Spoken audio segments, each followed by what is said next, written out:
Now that's what you called progress. All right. That is what you call progress.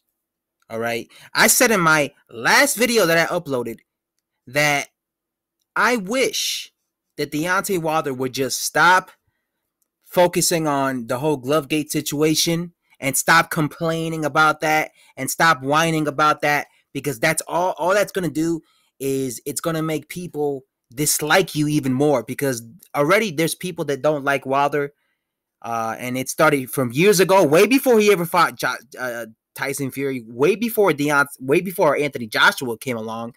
People started disliking Wilder when he was cherry picking early on in his career before he became a champion. So people had like this disdain for Deontay Wilder. And now that he's coming out, accusing Fury of this and that, that's just going to make people dislike him even more. So I said what he needed to do in my previous video, I said what he needs to do is focus on his career and focus on rebuilding his career. Forget about Tyson Fury. Forget about that guy. Let him move on, and you remind people why they love watching you fight. And that is your punching power. So I'm happy that I see Wilder come out and say that if Tyson Fury doesn't want it, he's willing to face Andy Ruiz Jr. I'm glad he's doing that, because that is a great matchup for Deontay Wilder. That is a great matchup for people to be talking about him again, right? Because as we all know, Andy Ruiz is the guy who conquered Anthony Joshua. He's the guy who conquered the guy that everybody was saying was going to beat Deontay Wilder, right? Before Deontay Wilder lost, before Anthony Joshua lost, everybody was wanting to see Joshua versus Wilder.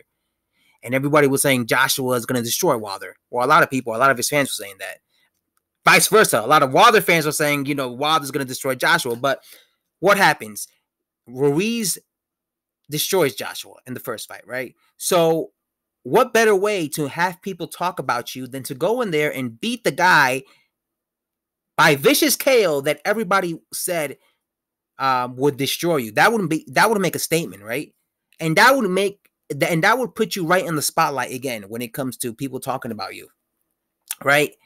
And that's a fight that could easily be made, right? Andy Ruiz Jr. is obviously a PBC fighter. There's not much PBC fighters out there, folks.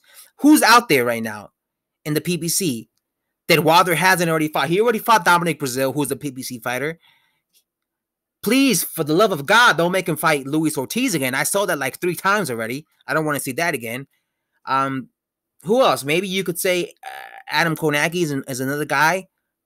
Maybe even Efe Ajagba. He's a future opponent as well. But I think out of all those guys, Efe Ajagba, what's his name? I think out of all those guys, Efe Ajagba and Adam Konaki, I think out of all those guys, I think Andy Ruiz is the most credible guy, because he's a guy who actually fought legit contenders, like a Joseph Parker, like a Anthony Joshua. He's a former champion. So that's a good look. If you went in there and you dispatch of Andy Ruiz quicker than Anthony Joshua, that people will start talking about you again.